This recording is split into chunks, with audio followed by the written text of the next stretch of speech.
Déjà, vous verrez que mes diapos sont en anglais, mais je vais parler français. Et clairement, je vais essayer d'expliquer les sujets au mieux que je peux, mais clairement, je vais essayer de laisser assez de temps pour les questions, ainsi que vous pourrez quand même poser des questions. J'imagine qu'il y aura des choses à clarifier par la suite. Euh, c'est clair que ben, ça, c'est mon disclosure qui est obligatoire à faire. C'est pas clairement à ces groupes que je dois expliquer la lourdeur des maladies du foie. En tant qu'hépatologue, c'est clair que je fais face à ça tous les jours depuis plusieurs années, mais la lourdeur est bien différente pour les patients lui-même et pour la famille. Donc, à tous les jours, il y a plein d'enjeux, plein de complications, et en tant que clinicien, on est souvent très frustré par les très peu de traitements qu'on a en hépatologie. Donc, les maladies du foie, on a très peu de traitements efficaces, surtout en pédiatrie. Et il y a encore énormément à faire et à découvrir pour pouvoir avancer dans les thérapies pour les maladies, surtout pour les maladies plus rares et orphelines. Mes recherches ont souvent porté au niveau surtout laboratoire sur l'insuffisance hépatique. Et la raison, c'est que l'insuffisance hépatique, c'est un peu l'issue finale de la plupart des maladies hépatiques, de maladies aiguës, des infections virales, de maladies métaboliques, certaines maladies métaboliques, de la stéatose hépatique, des hépatites auto-immunes ou alcooliques. Toutes ces maladies-là arrive à progresse jusqu'à ce que le foie est incapable d'exercer ses fonctions. Et ça, c'est ce qu'on appelle l'insuffisance hépatique aiguë. Mais on a aussi des formes qui sont beaucoup plus sévères, qui est ce qu'on appelle l'insuffisance hépatique aiguë ou aiguë surchronique. Ce sont des formes beaucoup plus sévères où, en effet, les foies est détruit dans un temps très court. On parle en effet, quelques heures ou quelques jours. Et on se retrouve avec quelqu'un, que ce soit un adulte ou un enfant, qui se présente avec en effet une insuffisance hépatique extrêmement sévère, avec une fenêtre thérapeutique, un temps pour les traitements qui est très court parce qu'ils vont souvent de la présentation au coma en moins que 2 semaines. L'insuffisance hépatique chronique, comme on l'a dit, c'est l'issue de beaucoup de maladies chroniques, de la plupart des maladies chroniques du foie, et est également sévère, mais en effet beaucoup moins agressive. Donc, c'est quelque chose qui se développe au cours des mois et des années. Dans tous les cas, l'insuffisance hépatique importe des complications qui touchent en effet un peu tous les systèmes. C'est clair que pour les enfants, les choses sont un peu plus mitigées, mais pas forcément moins graves. Et on a au niveau mondial plus que 1,2 million de morts à chaque année quand on considère les maladies hépatiques. Et ça exclut les cancers du foie. Donc, c'est clairement, comme vous savez bien, un problème assez important. C'est clair qu'ici, je ne parle pas de la trachédie biliaire en tant que telle. On a des solutions pour la trachédie biliaire, mais je parle des maladies du foie en général.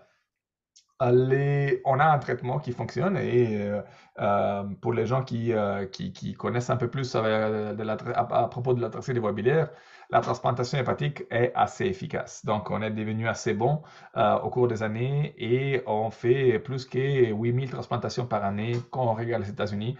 400, 500 quand on regarde le Canada. Donc, on est très efficace pour ça, mais malheureusement, le nombre de patients, le nombre d'enfants et d'adultes qui ont besoin de transplantation sont beaucoup plus que les foies disponibles. Donc, on a encore un taux assez important de gens qui n'arrivent pas à avoir une transplantation efficace à temps.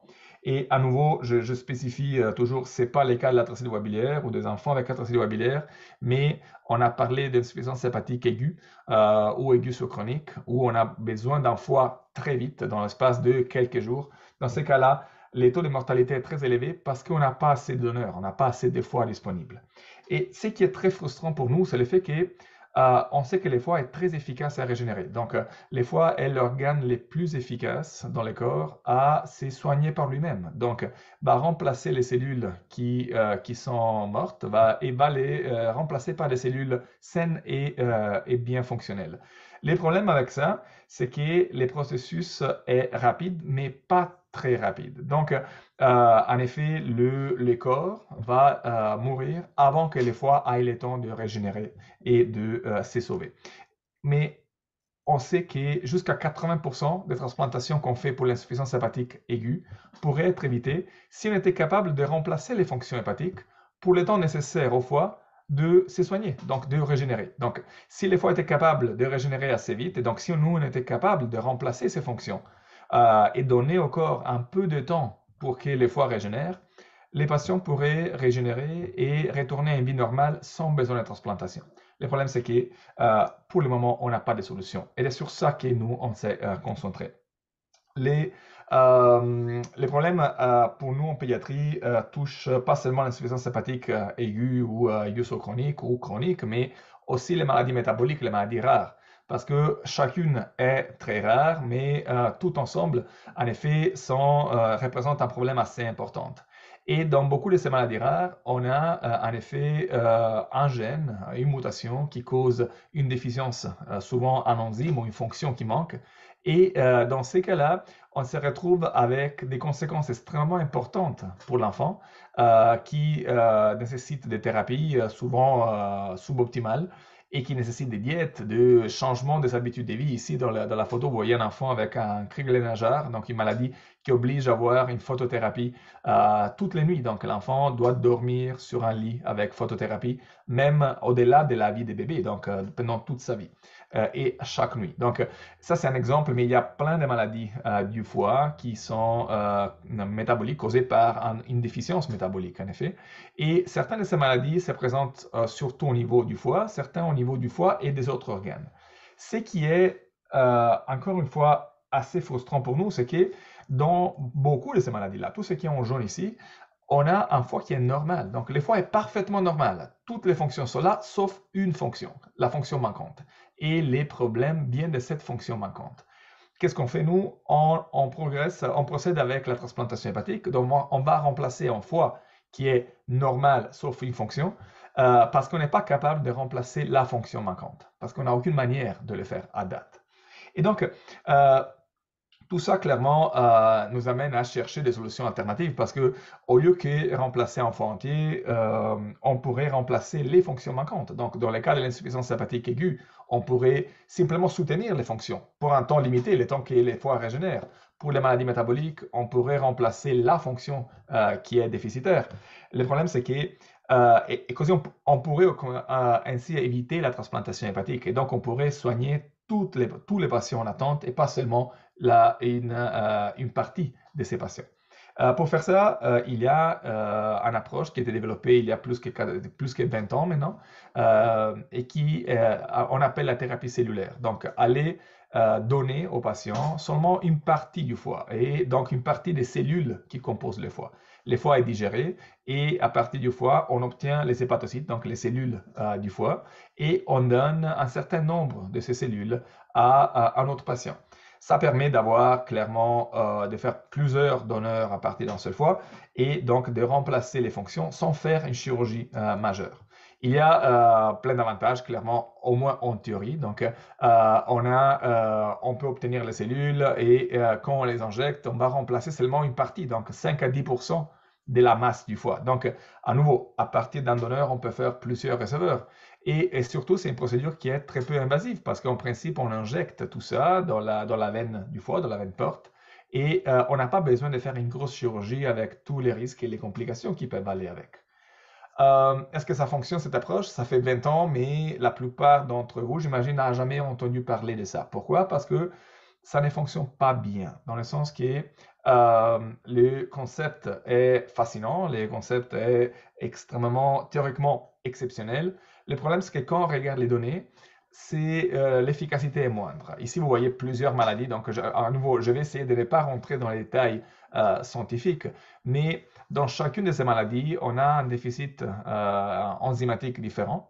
Et vous voyez qu'en effet, dans tous les cas, les lignes, en effet, diminuent. Donc, en effet, la déficience, une fois qu'on a le traitement, s'améliore. Et ça a été prouvé pour plein de maladies. Le problème, c'est que vous voyez plein de petites lignes verticales ou petites flèches un peu partout. Ça, c'est les nombres d'injections dont on a besoin. Donc, déjà, c'est un effet qui est très court dans le temps. C'est un effet qui est suboptimal. Donc, on n'a pas une résolution complète de la maladie. Et en effet, on s'est rendu compte que finalement, souvent, dans la plupart des cas, on a besoin d'une transplantation hépatique après un certain temps.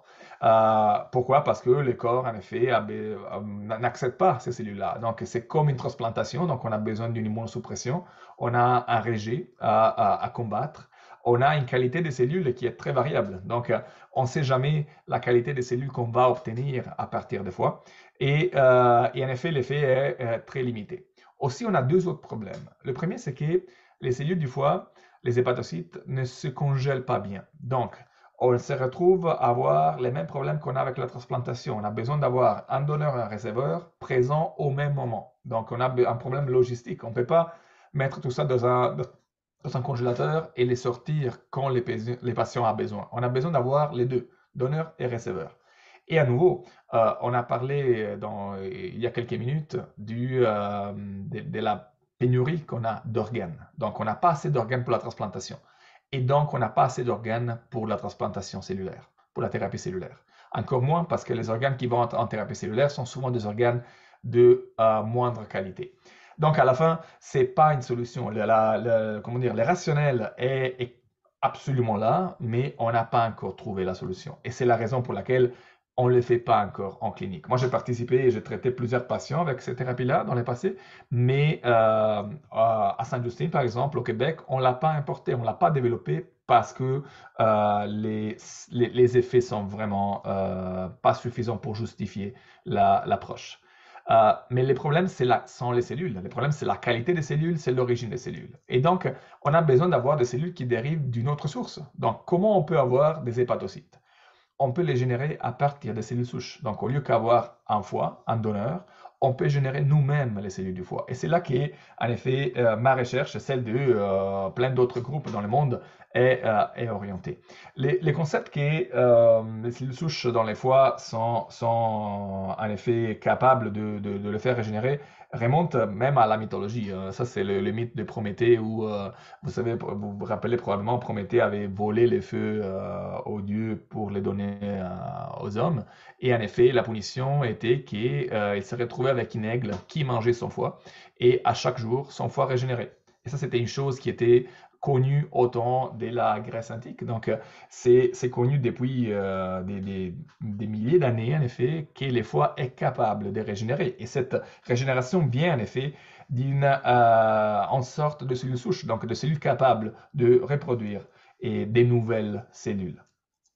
Dans mon labo, on a deux groupes de recherche. On fait ce qu'on appelle l'ingénierie tissulaire, donc on génère du tissu hépatique, clairement appliqué au foie, c'est la seule chose que je connais, mais tissu hépatique à partir des cellules souches. Et on a deux gros volets. Donc on utilise les cellules souches pour générer des modèles de maladies hépatiques, donc pouvoir étudier des maladies qui sont autrement impossibles à étudier, pour tester donc des nouveaux traitements aussi pour ces maladies. Et de l'autre côté, pour développer des thérapies cellulaires qui puissent donc aller vers les traitements des patients avec maladie du foie. Et clairement, en étant pédiatre, j'ai un focus surtout envers les enfants, mais tous ces traitements s'appliquent clairement aux patients adultes aussi. Parmi les cellules souches, une cellule souche est une cellule capable de se reproduire égale à elle-même, donc de faire des cellules filles égales à elle-même, mais aussi de différencier vers une cellule différente. Ce que je vous montre ici, c'est un arbre qui représente le développement de l'embryon. Et donc, comme on part du zygote jusqu'à arriver à chaque cellule dans le corps. Okay? Donc, il y a un parcours qui est fait à partir du zygote jusqu'à toutes les cellules qui composent notre corps. Et ça, c'est vraiment le développement embryonnaire. Les cellules souches, ils peuvent se placer à tous les niveaux, en effet, mais les cellules qu'on préfère maintenant sont ce qu'on appelle les cellules pluripotentes. Donc, ce sont des cellules qui se situent plus ou moins là où j'ai écrit ESC. ESC sont les cellules souches embryonnaires. Donc, ce sont les cellules souches qui dérivent des embryons et qui sont capables de, en effet, générer tous les tissus du corps, pas un fœtus, pas un embryon, mais tous les tissus du corps. Aujourd'hui, on utilise de moins en moins les cellules embryonnaires. On utilise des cellules qui sont très similaires, mais qui ne dérivent pas des embryons. et sont les cellules pluripotentes induites, donc les cellules iPSC. Ça, ce sont des cellules, c'est une technique en effet qui a été développée par Shinya Yamanaka, que j'ai mis dans la photo, et qui a eu le prix Nobel il y a quelques années pour cette découverte, parce que c'est une découverte qui a changé, qui va changer la médecine. En gros, une cellule pluripotente induite, une cellule IPS, est une cellule capable de différencier dans toutes les cellules du corps, donc dans tout le tissu. Et ont été décrites initialement en dérivant des fibroblastes. Donc, on prend des fibroblastes, donc sont des cellules du tissu sous-cutané, et on les fait en effet remonter dans le temps. Donc, on les rend une cellule souche, on les fait remonter jusqu'à qu'ils deviennent comme une cellule embryonnaire. Et à ce moment-là, on a une cellule qui peut prendre toutes les voies. Aujourd'hui, on dérive les cellules IPS de pratiquement tous les tissus. Donc, nous, on les fait à partir des fibroblastes, on les fait à partir des cellules du sang. Donc, il suffit de prendre un petit prélèvement. On peut prendre un petit prélèvement d'un nouveau-né et générer des cellules souches. On peut les faire même de l'urine aujourd'hui. Donc, c'est assez facile de les générer et de façon vraiment minimalement invasive. Une fois qu'on a ces cellules, elles peuvent répliquer, elles peuvent différencier. Et vous voyez dans la figure, elles peuvent différencier dans les cellules en effet hépatiques. Donc, on a ici le foie et elles peuvent former des cellules hépatiques en suivant des protocoles qui ont été décrits par plusieurs groupes au cours des années. Ces cellules-là, une fois transplantées, donc quand on les transplante, elles sont capables de fonctionner. Donc, elles sont capables de remplacer les fonctions. Ici, clairement, ce sont des études chez des modèles animaux, donc chez les animaux. Et en effet, quand vous avez l'implantation, la transplantation de ces cellules souches, donc des cellules, pas cellules souches, des cellules hépatiques, des hépatocytes dérivés des cellules souches, vous voyez que la fonction, sans rentrer dans les détails de quelle fonction, mais la fonction monte dans le temps. Le problème, c'est que ça, il faut plusieurs jours, et ici on parle en centaines de jours pour arriver à une fonction satisfaisante. Et comme on a dit avant, dans l'insuffisance hépatique aiguë, par exemple, on a 2 semaines, on n'a pas des centaines de jours, on n'a pas une année ou 6 mois à attendre. Dans les études, encore une fois, chez les animaux, on peut voir que dans des conditions chroniques, on peut remplacer la fonction de façon plus ou moins efficace, certes, avec plein de limitations, clairement, mais plus ou moins efficace. Par contre, quand on a une insuffisance aiguë, on n'a pas le temps. Il n'y a rien qui change. Ces graphiques montrent la survie. Et vous voyez au centre qu'il y a une meilleure survie dans les cas de l'insuffisance hépatique chronique, quand on transplante les cellules du foie dérivées des cellules souches.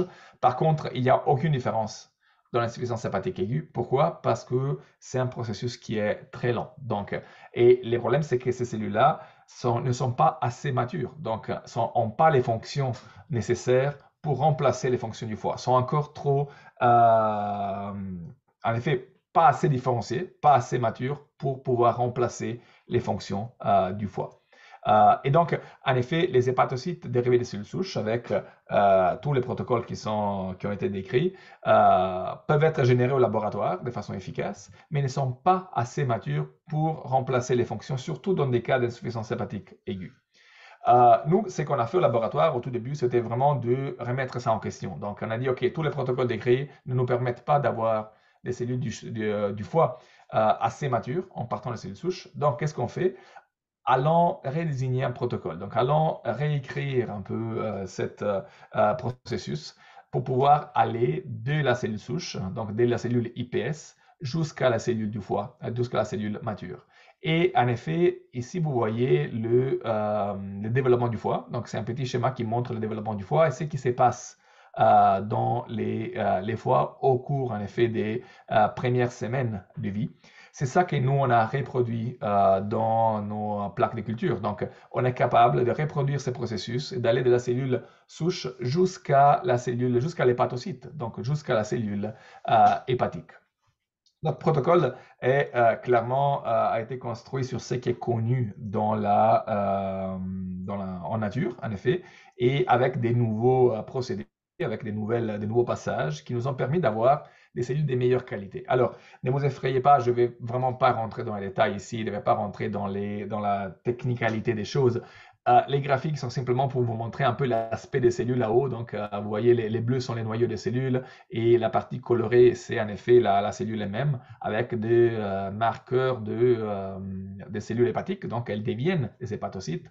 Et en bas, vous avez toutes les fonctions. Donc, l'albumine, l'urée, les cytochromes sont des fonctions hépatiques qui sont exprimées par ces cellules. HLC sont les cellules dont je vous parle. Et on a des fonctions qui sont comparables aux hépatocytes, donc comparables à ce qu'on appelle les PHH, les hépatocytes primaires humains. Et en effet, les fonctions sont comparables. Donc, on arrive à avoir des cellules qui ont plus ou moins la même fonctionnalité des hépatocytes digérés directement du foie, donc des hépatocytes matures. Ce qui pour nous était déjà une grosse avancée parce qu'on avait finalement des cellules plus proches, en effet, de l'hépatocyte, donc peut-être assez matures pour la thérapie. Et aussi, vous voyez, en homogénéité, on avait une population finale qui était très homogène. Donc, on parle de 95 à 98% de cellules toutes pareilles. Donc, on arrivait vraiment à produire de façon efficace des cellules du foie au laboratoire en partant de cellules souches. Et la beauté, c'est que les cellules IPS, on peut les garder en culture très longtemps. Donc, on n'a pas besoin d'aller chercher des donneurs du sang tous les temps. On a une lignée IPS et on peut l'amplifier et produire des millions, des milliards de cellules hépatiques, en effet, avec ce type de procédé. À nouveau, sans pas besoin de rentrer dans les détails, ce que je vous montre ici, c'est que ces nouveaux protocoles, donc les gris, est beaucoup mieux des meilleurs protocoles décrits avant. Donc, on était très satisfait de la qualité des cellules qu'on obtenait en termes de maturité, et vous voyez que c'est clairement beaucoup mieux. On était aussi satisfait du fait qu'on avait beaucoup plus de cellules. Donc, finalement, on pouvait produire beaucoup de cellules avec ces protocoles. Mais il y a un gros mais. Ces cellules-là n'étaient pas exactement comme l'hépatocyte. Quand on était allé regarder ce qu'on appelle la transcriptomique, donc le profil des gènes, exprimé des gènes, on était mieux de la plupart des cellules décrites auparavant, en fait de toutes les cellules décrites auparavant, mais vous voyez bien qu'on est très différent des hépatocytes. Et pour le voir est très simple, vous voyez que les rouges est très différent. Donc les rouges sont les hépatocytes matures, et ici dans le carré, vous avez nos cellules. Il y a une différence. Et cette différence-là est la différence en maturité. Et donc à la fin, on était avec des cellules qui étaient clairement meilleures de ce qui avait été décrit avant, mais encore pas assez matures pour remplacer les fonctions du foie. Par contre, c'est clair que ça, ici, c'est beaucoup de données. Hein. Donc, je vais pas, à nouveau, je vais pas vous embêter avec les données ce soir. C'est pas c'est pas le but de la chose. Ce qu'on peut dire, c'est que ces modèles, si pas assez matures pour la thérapie, est un modèle qu'on a utilisé beaucoup. Donc, ce soir, tout ça est enregistré, il reste sur YouTube. Donc, je ne peux pas vous montrer les données de ce qui n'est pas encore publié. Mais par contre, vous devez me croire sur de ce que je vous dis là. Mais en effet, on a fait beaucoup de modèles avec ces cellules. Et on a réussi à reproduire un modèle de tyrosinémie, une maladie rare qui est même trop fréquente au Québec. Et on a fait les premiers modèles humains de tyrosinémie où on a pu finalement identifier les bonnes doses de traitement, on a pu tester les traitements qui est disponibles, on a pu tester les effets du traitement et ce qui se passe au niveau de la cellule chez les patients avec cette maladie. On l'a utilisé pour d'autres, on est en train de l'utiliser pour d'autres maladies orphelines ou maladies plus fréquentes, comme par exemple l'hépatite B. Et donc, ce sont des modèles qui sont très représentatifs parce qu'ils sont très similaires au foie humain, mais à nouveau, au niveau thérapeutique, on n'est pas encore là. Ce que je viens de vous dire en principe, en termes des modèles, vient un peu de la force de la cellule IPS. Donc, imaginez, ça c'est une vieille figure, mais c'est toujours assez parlante. Imaginez, vous avez un bébé qui naît avec un certain, apparemment en santé, au cours de sa vie, au cours de la vie pédiatrique, développe une maladie pour laquelle on ne connaît pas la cause, par exemple, ou une maladie pour laquelle on peut avoir une cause, on peut avoir une mutation qui est déjà connue. Ce qu'on fait maintenant, et nous on l'a fait par exemple à date pour 4 maladies différentes déjà, on peut générer les cellules IPS à partir de son sang. Donc, et étudier les cellules IPS. Surtout, on peut les différencier. Dans notre cas, on parle de maladie du foie. Donc, on les différencie en cellules du foie et on va étudier la maladie. On va essayer de comprendre c'est quoi cette maladie que l'enfant a, c'est quoi la cause. On va essayer d'étudier comment la maladie, en effet, comment la mutation qu'on peut identifier cause la maladie. Et on peut identifier des thérapies. On peut finalement essayer des traitements sur les cellules même du patient sans lui donner des médicaments. Donc, on peut en essayer des milliers de médicaments différents et sans essayer directement sur sa maladie à lui. Donc, c'est vraiment ce qu'on appelle la médecine de précision. Et ça, c'est quelque chose qu'on est en train de faire pour plusieurs maladies.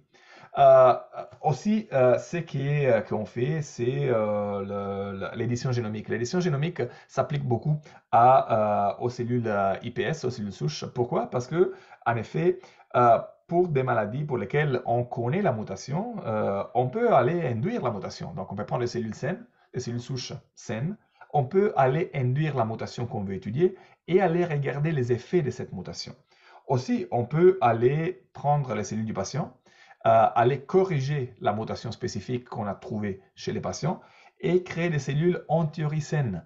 Pourquoi ça c'est important? Parce que ça nous permet d'étudier l'effet de la mutation en enlevant tout ce qui est les bruits des fonds. Et pour bruit des fonds, je considère là les différences entre une personne et l'autre. Donc, si nous on prend mes cellules souches et les cellules souches de mon voisin, ces cellules souches vont être différentes. On est différents, donc on a des cellules souches différentes. Les différences qu'on va avoir aussi en termes de cellules hépatiques, d'hépatocytes, peuvent être dues à des mutations qu'on a ou peuvent être dues au fait que nous, on est différents en tant que personne. Donc, à ce moment-là, l'édition génomique nous permet d'éliminer tout ça et de prendre les mêmes cellules souches, mais comparer seulement la différence dans un gène, donc une seule mutation, en enlevant tous les bruits de fond. Et ça, c'est essentiel en effet pour la recherche et c'est en train de nous ouvrir des portes exceptionnelles et de nous donner en effet des réponses qu'avant on ne pouvait pas avoir. Ça est très important aussi pour la thérapie cellulaire parce que imaginez qu'on revient à notre patient, dans ce cas on a un patient avec une mutation connue, euh, on peut aller corriger cette mutation dans la cellule souche, on peut aller générer les cellules de sang foie dans notre cas, et on peut en théorie réinjecter les cellules au patient, mais corriger. Donc les patients peuvent recevoir des cellules, ses propres cellules, sans la maladie. Et donc aller remplacer une partie, aller remplacer la maladie sans besoin d'avoir des immunosuppresseurs, sans besoin d'avoir des traitements. Ça, c'est quelque chose qui est en train d'être développé. Nous, on travaille cette approche pour, en effet, 3 maladies différentes. Et c'est clair, c'est important à dire, on est très loin de la clinique avec cette approche. Donc, il y a encore plein d'étapes à faire, vous imaginez qu'on prend des cellules, on fait des mutations, on les réinjecte. Il faut être certain que ces cellules-là ne soient pas dangereuses. Et on a, heureusement, Santé Canada, FDA et plein de régulateurs qui nous rendent les choses extrêmement difficiles.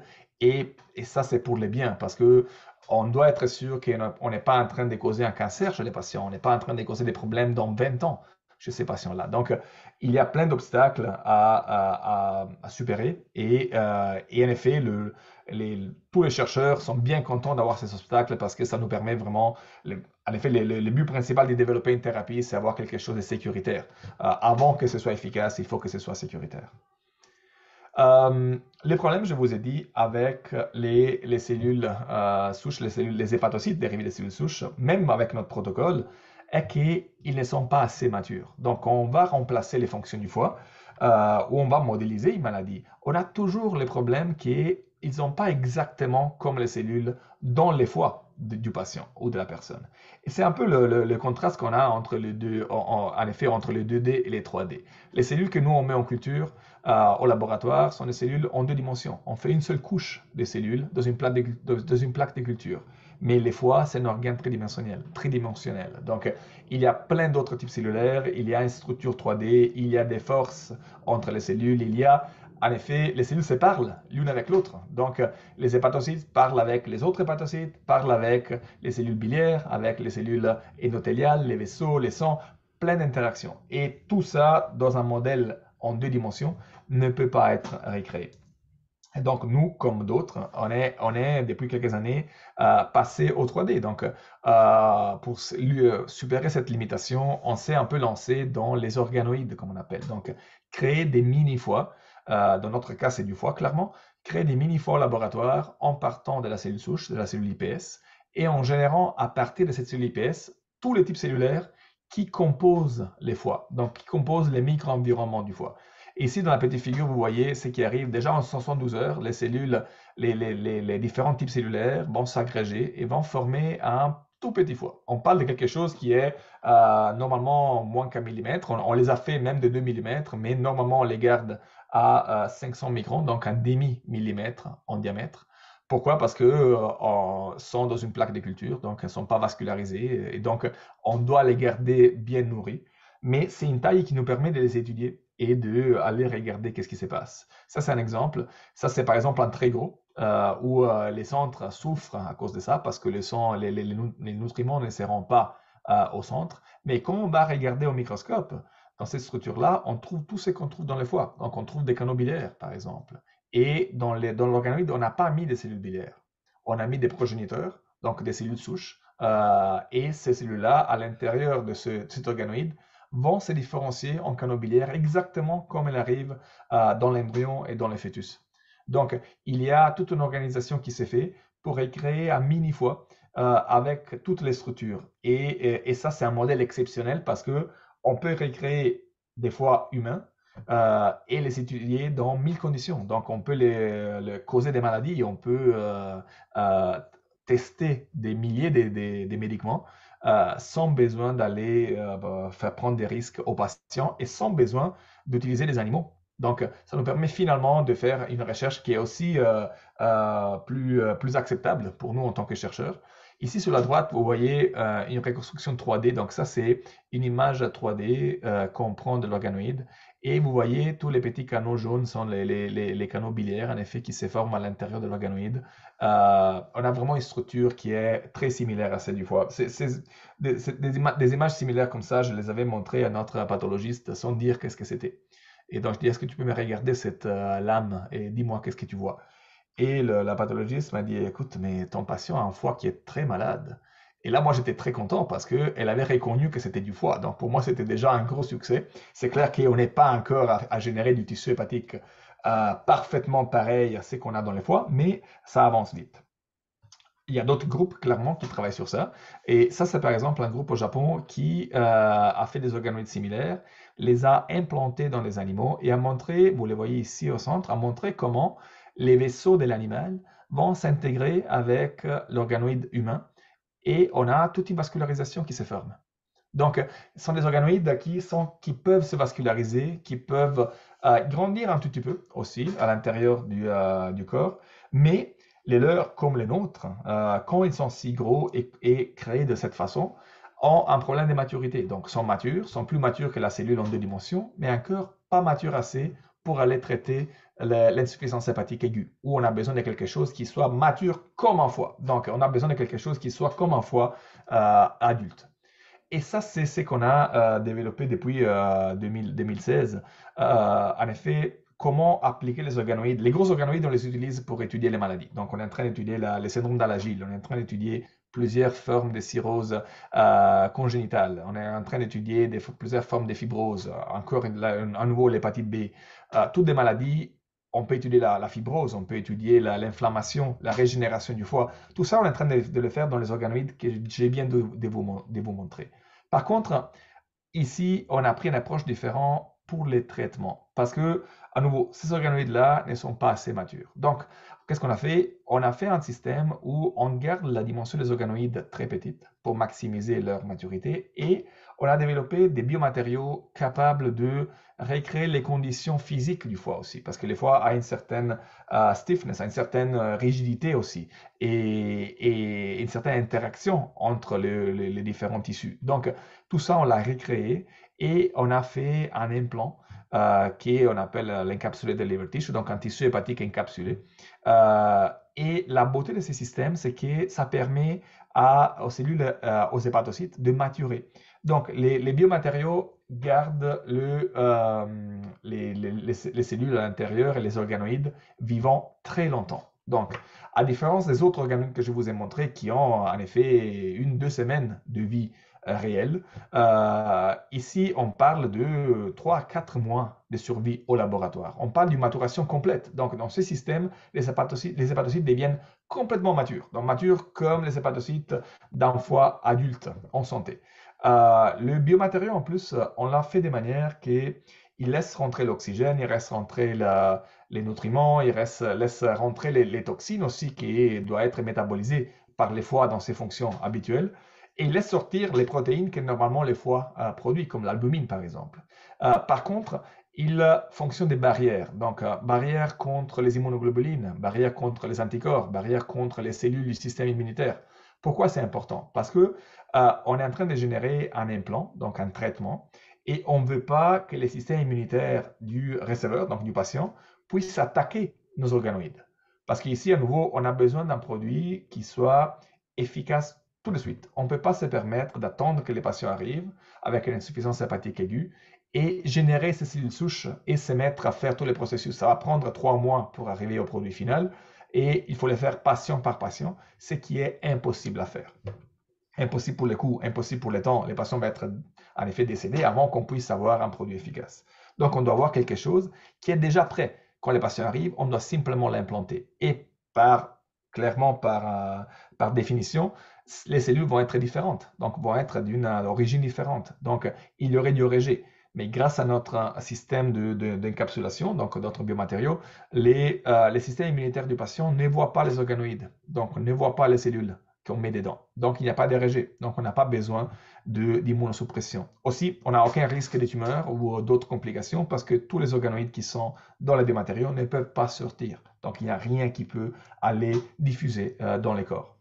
Ça vous donne une idée ici en haut à gauche en effet, du tissu hépatique encapsulé taille rongeur, en effet, quand on l'a testé chez les animaux pour voir. Ici, vous voyez les petits organoïdes à l'intérieur. Vous voyez les biomatériaux à la microscopie électronique. Donc, on a plein de petits canaux dont on contrôle la taille. Donc, ça nous permet vraiment de contrôler qu'est-ce qui se passe, qu'est-ce qui peut rentrer, qu'est-ce qui ne veut pas rentrer. Et ici, vous voyez par contre l'implant d'une dimension humaine. Donc, on est clairement en train d'avancer dans la thérapie, de l'amener à la clinique. Et donc, on est rendu à produire des milliards de cellules et en effet, à avoir un implant de taille clinique. Pour vous donner une idée à nouveau, je suis limité dans les choses que je peux montrer, je peux vous parler des choses, mais parce que tout ça est en train d'être publié maintenant, donc n'est pas encore sorti, encore confidentiel, mais je veux vous montrer un peu l'efficacité de tout ça. Ici, c'est un modèle animal où on a des souris normaux et on induit une insuffisance hépatique aiguë très sévère, donc fulminante, comme on aurait dans une personne qui prend une grosse intoxication avec une drogue ou avec un champignon ou avec un virus très agressif. On met dedans les traitements humains, donc les cellules humaines, l'implant humain, taille souris, mais les cellules humaines, et on ne donne pas d'immunosuppression. Normalement, quand on fait ça, le système immunitaire de l'animal va détruire les cellules tout de suite, et il n'y a aucun effet qu'on voit, parce qu'on ne donne pas d'immunosuppression. Qu'est-ce qu'on fait? On induit la maladie au jour -1, on attend un jour que l'animal soit très malade, et après on implante notre tissu hépatique encapsulé. Et on va observer la survie de l'animal. Et vous voyez ici la différence. Donc, à nouveau, c'est comme avant, pourcentage de survie de 0 à 100. En bleu, ce qui se passe sont les animaux qui ont reçu un implant vide, sans cellules. En rouge, les animaux qui ont reçu l'implant avec les cellules humaines. On passe d'une survie de 29% à une survie de 68%, ce qui est très significatif dans un modèle si agressif.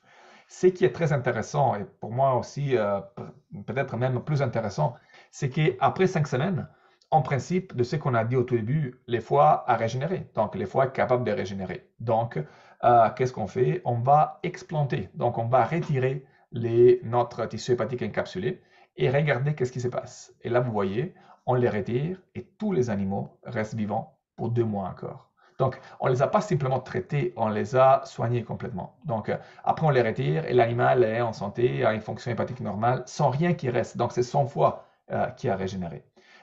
Ce traitement fonctionne en traitant toutes les complications, l'effet principal de l'insuffisance hépatique. L'encéphalopathie hépatique est une des principales.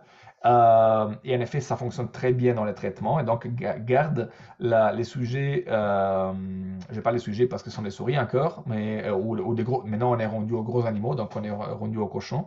Et à nouveau, ce sont les étapes qui nous demandent les régulateurs, donc Santé Canada et FDA, pour arriver à la clinique. Et on est rendu on montre clairement qu'on traite l'encéphalopathie hépatique dans ces animaux. Mais je vais vous montrer cette image parce que je pense que c'est une image qui est assez parlante. Euh, Même chez les souris qui survivent dans l'expérience que je viens de vous montrer avant, donc dans les deux groupes, on a quelques souris qui survivaient, même dans le groupe contrôle. Si on va regarder leur foie, il y a une énorme différence. Donc, vous voyez les foies des souris qui ont reçu notre traitement à gauche et les foies des souris qui ne l'ont pas reçu à droite. Et en effet, ce que vous voyez ici, c'est ce qu'on voit au microscope, qu'on voit aux différents tests. En effet, l'implant accélère la régénération du foie de l'animal. Donc, pas seulement remplace les fonctions et les garde en vie, mais aussi accélère la régénération du foie. Donc, ça permet vraiment d'accélérer la guérison du foie malade. Comment on voit ça, et donc j'ai presque fini, comment on voit ça en clinique? Qu'est-ce qu'on est en train d'amener à la clinique? On est plus ou moins à un peu moins que 3 ans des études cliniques, en effet, maintenant. Et on est rendu au point comme on voit ça, on voit comme la production de centaines ou des milliers d'implants, donc de ce qu'on appelle les tissus hépatiques encapsulés, et puis la congélation. Donc on peut produire des gros batchs. Parce qu'on ne sait jamais quand les patients vont se présenter, dans quel pays, dans quel hôpital va se présenter.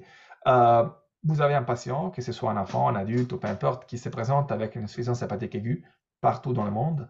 On reçoit un appel et à l'appel, on peut décongeler notre en effet, traitement et on peut l'envoyer. On a déjà fait tous les tests d'envoi. On peut l'envoyer à 4 degrés, c'est assez facile. Je pense que maintenant tout le monde est au courant après la COVID, des difficultés de distribuer les choses congelées par rapport à les distribuer à 4 degrés. On a tout fait pour que ce soit facile et ça faisable. Donc, on puisse avoir un traitement qui puisse bénéficier le maximum de personnes dans le monde parce que faire un traitement si complexe pour une minorité de gens, ça aurait vraiment aucun sens. Ça serait, en tant que médecin, ça serait difficile à accepter et on est capable de l'envoyer dans les 24 heures. Qu'est-ce que ça veut dire? Que notre patient, après l'appel, est au soins intensifs et a une fenêtre thérapeutique qui est très courte. Normalement, le maximum d'efficacité, on l'a dans les 2 semaines de la présentation, mais les plus tôt on traite, les mieux. En théorie, on peut même imaginer que si le traitement va s'avérer complètement efficace, donc très efficace dans les études cliniques, et tout, ça est tout à démontrer clairement, on aura quelque chose qui pourrait éviter jusqu'à 90% des décès pour les formes aiguës d'insuffisance hépatique. On l'implante dans les ventres, mais c'est une chirurgie qui est extrêmement simple. On l'a déjà testé par nos chirurgiens au niveau des cochons. Et en effet, c'est une implantation dans la cavité péritonéale. Ça prend 10 minutes. C'est vraiment très simple. Peut être faite en théorie, par n'importe quel chirurgien, par voie laparoscopique. Donc, c'est vraiment bien différent qu'une transplantation hépatique. Et tout est en effet structuré pour qu'on puisse arriver chez les patients dans les 72 heures dès la présentation. Donc, bien dans la fenêtre thérapeutique. On remplace les fonctions du foie, on traite les complications surtout plus mortelles comme l'encéphalopathie hépatique et on accélère la régénération du foie. Puis, une fois que le foie régénère, après quelques semaines, on l'enlève et en théorie, les patients retournent chez lui ou chez elle sans aucun traitement, donc avec son propre foie régénéré. C'est clair que tout ça, c'est un cours de la science-fiction. Hein, donc, il faut clarifier, là, on n'a pas, la thérapie n'est pas disponible, on avance et on a tout désigné pour ça. Tous les tests qui ont fait depuis des années nous donnent raison et ça avance bien. Mais clairement, on n'est pas encore à la clinique. Maintenant, on est en train de faire toute la partie plus ennuyante, mais même peut-être plus nécessaire. Donc, on est en train de faire tout ce qui est nécessaire pour démontrer la sécurité, comme on a dit, la toxicité, l'absence de toxicité, pour démontrer qu'on peut produire assez de médicaments, assez de traitements pour aller traiter des gens partout, toujours de la même qualité, toujours de la même efficacité. Donc, on est dans ces processus-là, mais les choses avancent bien. Donc, on devrait être à la clinique avec 7 produits-là dans les prochains 3 ans. Donc, il y a clairement plein de monde qui a participé, donc c'est pas mon travail. Moi, il y a des gens qui sont beaucoup plus intelligents que moi qui font le travail au laboratoire, qui m'aident, qui me conseillent. On a eu ça coûte une fortune tout ça, donc on a eu beaucoup de support de toutes les agences de financement au niveau national, international. Donc, on était très chanceux dans notre parcours. Et donc, on espère que ça continue comme ça. Mais pour le moment, c'est très prometteur. Oh, merci beaucoup, c'est impressionnant. J'ai beaucoup de questions, mais je vais laisser les miennes à la fin, juste pour commencer à poser les questions des participants, si possible. Je vais commencer avec la première. En ce qui concerne le cas spécifique de l'atrésie des voies biliaires, serait-il envisageable de remplacer les voies biliaires grâce à des cellules iPS plutôt que le foie lui-même dès la naissance, hypothétiquement pour prévenir la maladie? Hypothétiquement, oui, on est très loin de ça, dans le sens qu'on peut générer des voies biliaires. Donc, il y a plusieurs façons de le faire. Nous, on le fait dans une façon, il y a d'autres groupes qui font d'autres approches. Donc, on peut générer des voies biliaires, oui. On peut générer des voies biliaires fonctionnelles, oui. On ne peut pas, à date, générer des voies biliaires extra-hépatiques, donc des voies biliaires qui sont dans la dimension de plusieurs millimètres en diamètre. Ok, donc, ça, c'est pas encore faisable. Par contre, les technologies sont là. Donc, on a, même à Sainte-Justine, on a des imprimantes, des bio-imprimantes qui permettent en effet d'imprimer, imaginez des imprimantes 3D, permettent d'imprimer des cellules. Donc, si on a les bonnes cellules, avec ces imprimantes-là, on peut en théorie générer des structures 3D. Et c'est à partir d'un projet qu'on est en train de lancer justement pour aller étudier tout ça. C'est clair qu'il y a plein d'enjeux. Donc, la voie biliaire toute seule, sans la vascularisation, va mourir dans les quelques heures qui suivent. Donc, il y a plein de complications au-delà, mais en théorie, c'est possible.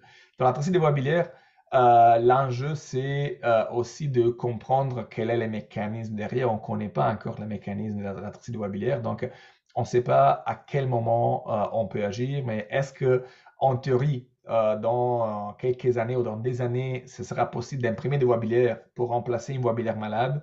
En théorie, c'est absolument réaliste de penser qu'on y arrivera.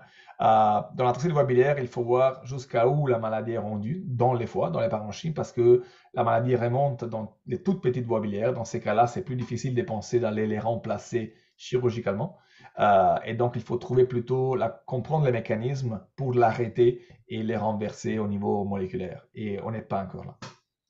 Donc, si on veut donner un espoir, c'est quoi, par exemple, le message concernant les recherches et les traitements pour l'arthrite de Beaubilière? Comme un espoir, là, ok, je sais, vous avez dit qu'il y a un espoir, mais si on veut donner comme pas un deadline, mais comme un timeline. Si vous Oui, dites, par exemple, de là d'ici 5 ans, par exemple. l'espoir, c'est par étapes, dans le sens que je pense que la première chose qu'on verra, c'est les traitements des complications. Donc, avant qu'on aille un traitement par thérapie cellulaire de la trachéotomie biliaire, on aura un traitement de l'insuffisance hépatique, ce qu'on appelle aiguë sur chronique. Donc, le fait un patient avec la trachéotomie biliaire développe une insuffisance hépatique chronique, une cirrhose, et la cirrhose peut décompenser par moment. Ok, donc, et avoir une infection. Et sous l'infection, on a une grosse décompensation. Dans un cas comme ça, on doit trouver un organe très vite. Avec la thérapie que je vous ai montrée, on travaille sur ça. Justement, on peut avoir une thérapie qui va traiter ces moments-là, qui va faire régénérer les foies et donner à l'enfant le temps de recevoir une transplantation par la suite. Donc, on va en effet sauver tous ces patients qui n'ont pas accès à la transplantation tout de suite. Donc, ça, c'est très réaliste. Et si les choses vont bien, on devrait être capable d'amener ça à la clinique vers le 2031-2032 au marché, donc commercialisé. Ok. Puis c'est clair que tout doit être aligné. Donc c'est une chose sur un timeline. Ça, c'est un timeline qui est réaliste pour nous aujourd'hui. Est-ce que ça va être réel? Ce sont les données, les études cliniques qui vont le dire, donc ça prendra du temps. Mais à nouveau, 2031-2032, ça devrait être les moments qu'on sera capable d'avoir ça sur les marchés disponibles pour les traitements. Puis, la phase d'après, ça sera d'avoir la possibilité de générer des foies pour la transplantation. Donc, au lieu parce que ça, c'est quand même un traitement transitoire. Donc, on va traiter la partie la plus aiguë, la plus sévère, mais on ne va pas remplacer les foies au complet au long terme. Par contre, on a d'autres projets qui avancent, qui sont beaucoup plus initiaux sur la génération de foie complet. Donc, avoir quelque chose qui va remplacer les foies qu'on peut utiliser à la place de la transplantation. Donc, ça prendra plus longtemps. Donc, on peut envisager facilement un autre 5 à 10 ans de plus pour qu'on puisse arriver sur les marchés avec quelque chose comme ça. Et je parle des marchés pour dire à la clinique, mais en effet, les deux choses vont ensemble, malheureusement. Et pour ce qui concerne la tracée des voies biliaires en termes de traitement de la maladie sans arriver à la transplantation, ça c'est différent. Ça c'est vraiment, c'est pas la thérapie cellulaire qui va nous répondre, c'est les études qu'ils sont en train de faire sur la physiopathologie, sur la cause de la maladie. Là, les organoïdes, en effet, on commence à les utiliser beaucoup pour comprendre pourquoi on a la tracée des voies biliaires et peut-être on arrivera à un traitement qui n'aura même pas besoin de thérapie cellulaire grâce à des modèles représentatifs. Mais ça, j'ai aucune timeline. Il faudra voir. Parfois, les découvertes sont très rapides, parfois, ça prend très longtemps. Ok, parfait, merci beaucoup. Encore une question. Certains de nos enfants, sans nécessité de transplantation hépatique, font face à des complications extrêmement difficiles, telles que l'hypertension portale, qui pourraient potentiellement être évitées grâce à vos recherches sur la régénération du foie. Oui, ça c'est une très bonne question. Et en effet, oui, euh, il y a plein de projets en cours sur la régénération. Nous aussi, on a un gros projet en cours financé par l'ENSERC sur la régénération du foie. Les organoïdes ne sont qu'un moyen dans un cas comme ça. Donc, sont simplement, comme j'ai essayé d'expliquer, sont des modèles qui sont plus représentatifs, donc qui nous permettent de, en effet, recréer mieux les conditions qu'on a dans les foies, donc avoir de meilleures réponses dans nos données. Et on espère qu'avec ces modèles-là, on puisse avoir des meilleures réponses sur la régénération, donc comprendre vraiment pourquoi arriver à un certain point de la maladie, hein, par exemple de la tracée du biliaire, on arrive à un certain point où la régénération ne se fait plus de façon physiologique, mais on a une régénération qui est en effet moins physiologique. On a plein de cicatrices qui se forment dans les foies et donc on a ce qu'on appelle la cirrhose. Et donc la cirrhose transforme les foies dans une espèce de filtre bouché. Donc vous avez un filtre, les sang ne passent plus bien et on se retrouve avec une hypertension portale. Donc on sait que la fibrose par exemple peut régresser. Mais les mécanismes commencent à être compris comme le mécanisme de régénération commence à être compris. Ça fait une dizaine d'années qu'on a des données plus, en effet, parlant, même pas. Donc, on commence vraiment maintenant à comprendre qu'est-ce qui se passe. Donc, oui, il y a un espoir, mais à nouveau, il faut toujours mettre ça dans les contextes, dans le sens que c'est imprévisible. Donc, il faut pas passer les messages qu'on peut éviter la transplantation aujourd'hui parce qu'on attend quelque chose qui arrive. Donc, ça, c'est un discours qu'on a souvent, j'ai eu souvent avec mes patients aussi. Euh, on pourrait attendre, ne pas faire la greffe aujourd'hui parce que mon fils est plus ou moins stable et peut-être dans un an, dans 2 ans, on va avoir une nouvelle recherche qui va permettre de sauver son foie sans faire la chirurgie. Aujourd'hui, c'est pas comme ça. Donc, il ne faut pas donner des faux espoirs. On travaille tous pour ça, donc c'est l'objectif, clairement.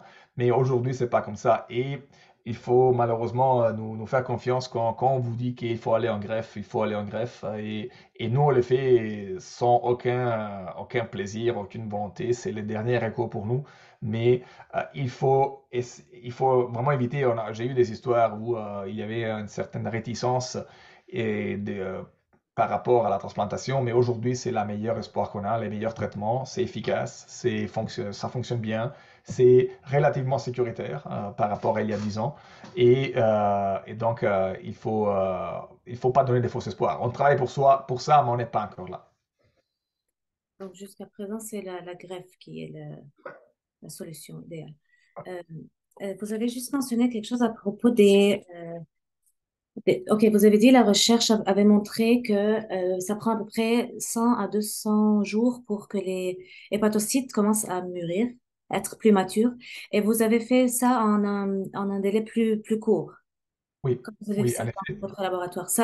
Mais vous n'avez pas mentionné le temps. Vous pouvez juste me dire en combien de jours vous avez eu des résultats comme de maturité dans les hépatocytes?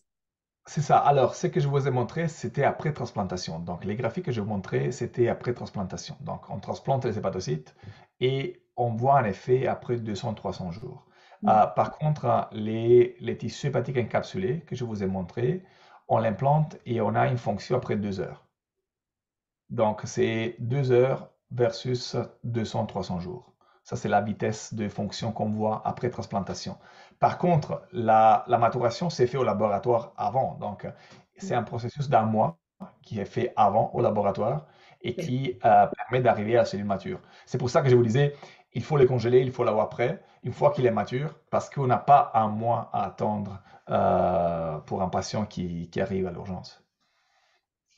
Et encore une chose, donc maintenant, vous avez dit que les tests sont sur les cochons. Oui. Et donc, après ça, qu'est-ce qui se passe normalement? Ça va être chez les humains après ça, après la Oui. FDA. Donc, c'est les cochons après les humains? Oui, c'est ça. En effet, on doit montrer, on est en train de montrer, on a déjà fait plein de tests dans plusieurs modèles et les cochons ont un foie, une physiologie qui est très, très, très similaire à l'homme. Donc, on pourrait transplanter en théorie un foie de cochon, ça a déjà été fait aussi, un foie de cochon chez l'homme. Et en effet, s'il n'y avait pas les problèmes de rejet qu'on a, on aurait une fonction qui est tout à fait convenable. Donc, les cochons est un modèle qui est utilisé pour ça. Ça permet de tester l'implant final, donc ce qui ira chez la personne, et dans un contexte qui est très similaire, donc dans un contexte de soins intensifs qui est très similaire.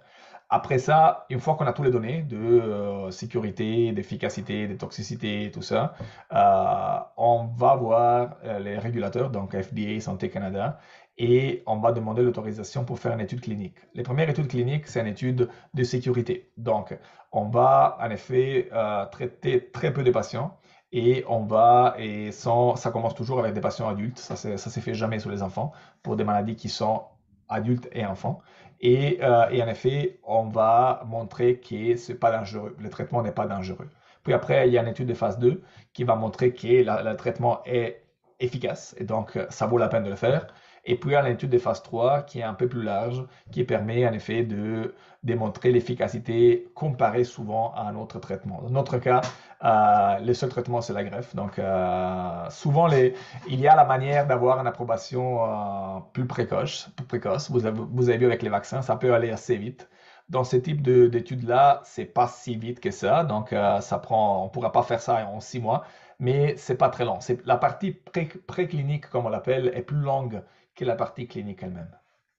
Et normalement, on fait jamais des essais cliniques avec des enfants. C'est une question, parce que je ne sais pas. Ah, on le fait aussi, on le Ok, fait aussi. mais après, Il y a des maladies pédiatriques pour lesquelles il faut faire l'étude chez les enfants, donc il les n'y a pas de enfants. choix. Mais en effet, pour des maladies comme ça serait très difficile. En effet, on a pratiquement ou presque pas d'enfants pour lesquels la greffe n'est pas indiquée. Donc, pour un Ok. traitement dont on ne connaît pas l'efficacité, on ne peut pas dire à l'enfant, tu n'auras pas la greffe, tu auras mon traitement, parce que je veux montrer son efficacité. C'est pas éthique de le faire. Donc, par contre, on a plein de patients adultes qui n'ont pas accès à la transplantation pour plein des raisons d'autres maladies et pour lesquelles, en effet, cela serait la seule opportunité thérapeutique. Donc, c'est plus éthique d'aller essayer. Je vais juste voir si on a encore des questions. Si vous avez encore des questions, vous pouvez juste écrire. On a encore 1 minute peut-être. Euh, ok. Donc, je pense que c'était ça. Très Docteur bien. Paganelli, merci beaucoup pour toutes les informations que vous nous avez transmises. C'était, c'est génial ce que vous faites. Et merci de nous présenter ce que vous avez fait. J'imagine tous les parents avec nous ont apprécié. Euh, Merci. Merci de l'invitation. J'espère que ça n'a pas été comment dire, scientifique. technique, là. Je suis désolé. C'est difficile de les rendre moins techniques que ça. Mais dans tous les cas, si les parents ont des questions, c'est possible de vous les transmettre Bien sûr. dans Aucun quelques jours. problème. Avec plaisir. Donc, si juste pour vous dire, si vous avez des questions, écrivez-moi, je les transmettrai à Dr. Paganelli, il vous reviendrait.